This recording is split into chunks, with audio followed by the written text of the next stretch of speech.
9 days after a peace deal was signed with handshakes and champagne in Versailles, a drone hit a cargo ship in the Strait of Hormuz. Within 24 hours, American jets struck targets inside Iran. The United Nations had to pause a rescue operation for more than 11,000 sailors who'd been trapped in the Gulf since February. Oil prices spiked, then fell, then spiked again, all within about 36 hours. And the ceasefire that President Trump signed personally at the Palace of Versailles suddenly looked a lot less solid than the photo op suggested. If you think this is a story about one drone and one ship, you're missing what actually matters here, because this is not the first time Iran has tested the ceasefire. But the way it happened this time and the way Washington responded tells you something the first few rounds didn't.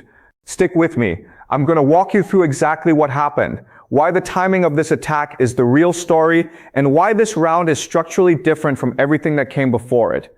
Quick thing first, subscribe to Prof Jiang Update and turn on notifications. This conflict has a habit of shifting fast, and I break down what the headlines don't have time to explain.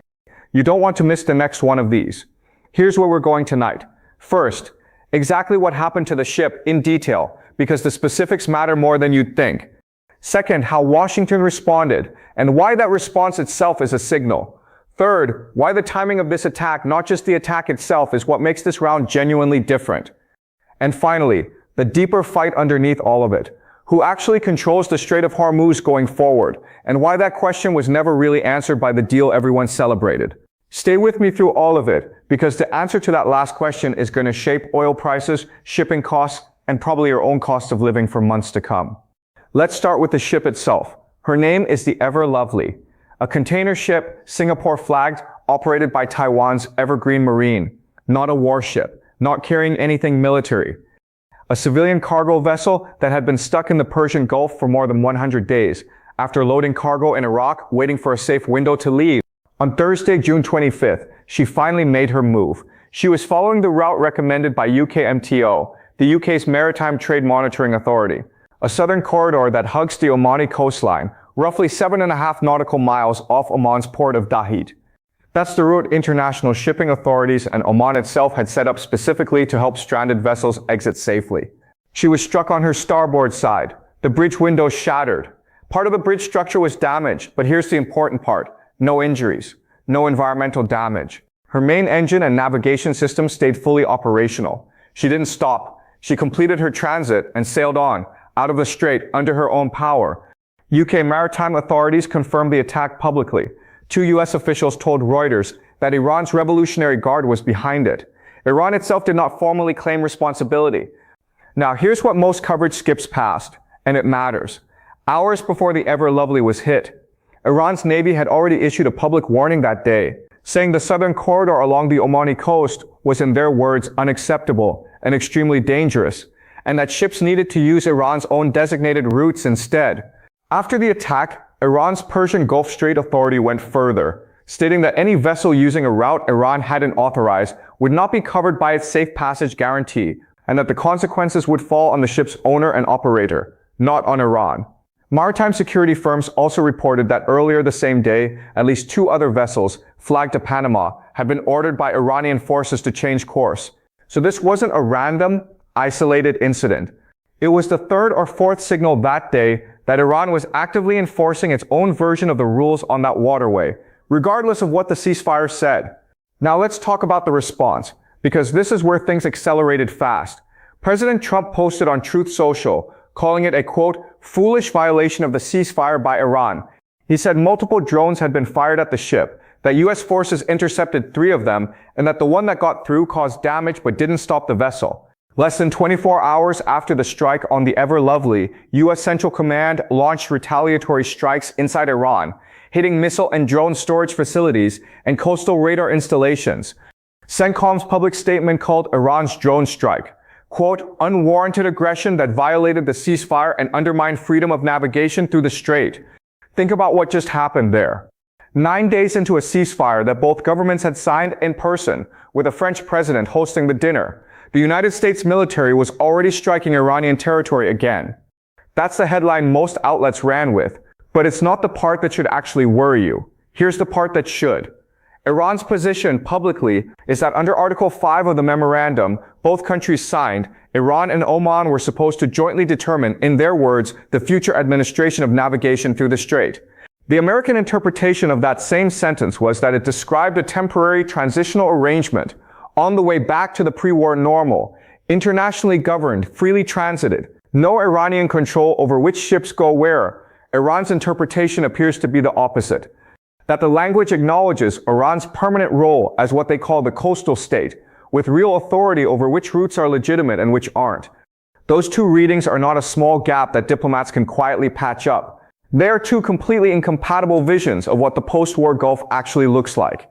And the ever-lovely just became the test case for which version wins. Now here's why I think this specific incident is different from the earlier rounds of this conflict, and why the timing matters more than the attack itself.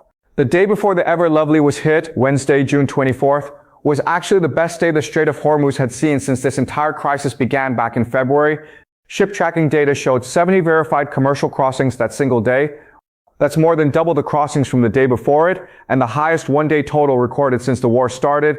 For context, before the war, the strait was averaging around 120 crossings a day. So shipping wasn't back to normal, but it was clearly recovering, and recovering fast. The United Nations had just launched 2 days earlier on Tuesday, a coordinated evacuation effort with Oman and the US to finally move out the more than 11,000 seafarers and hundreds of ships that had been stuck in the Gulf since February. In other words, this attack didn't happen during a slow, cautious limp back to normal. It happened at the exact moment international confidence in the ceasefire was building the fastest it ever had. And within hours of the strike, that evacuation effort, the one designed to finally get over 11,000 stranded sailors home, was paused. That's not just a market story. That's 11,000 real people, many of them seafarers from lower-income countries who depend on these contracts for their livelihoods, suddenly back in limbo because of one drone. That timing is what makes this round of escalation different from the ones before it. This wasn't Iran testing a weak ceasefire that nobody trusted yet. This was Iran interrupting the single best moment of trust the deal had produced so far, right as that trust was starting to translate into real movement. There's a deeper layer here too, and I think it's worth sitting with for a second.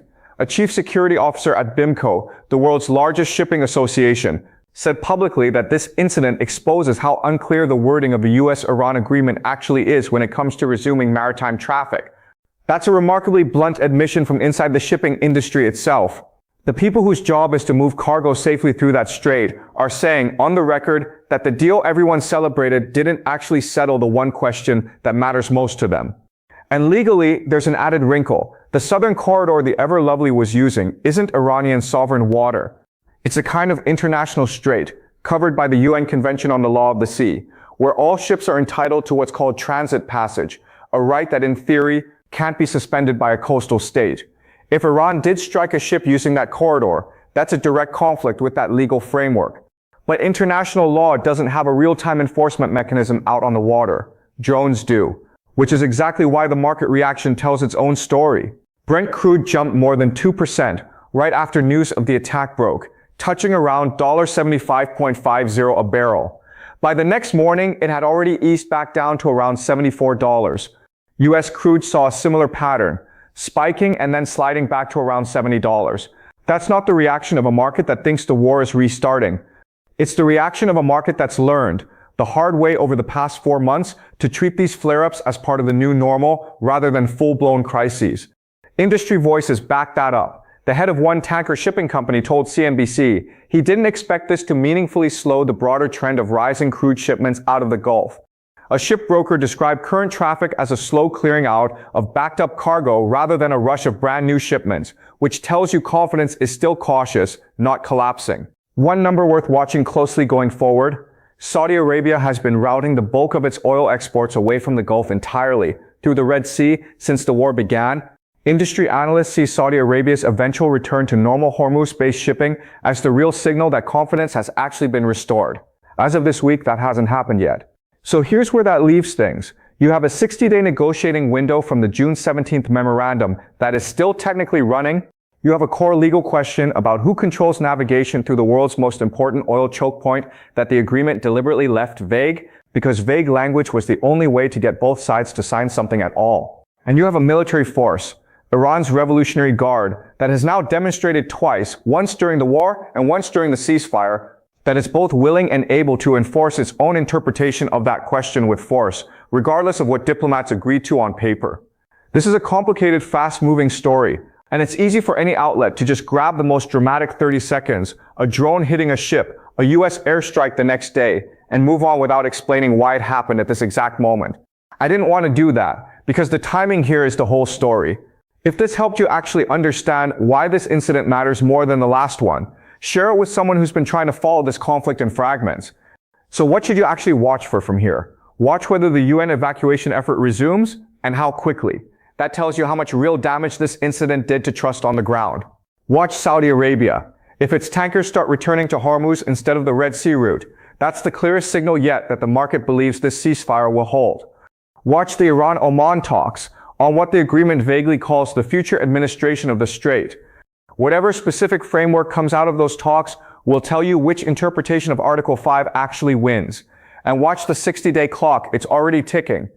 Whatever happens before that window closes will tell you whether the Versailles Agreement becomes a real, lasting peace or just a pause between rounds. None of that is settled yet. We'll keep tracking it here, fact by fact, source by source, without the noise. If that's the kind of breakdown you want more of, subscribe to Prof Jiang Update and turn on notifications so you catch the next one as it happens. Thanks for watching. I'll see you in the next one.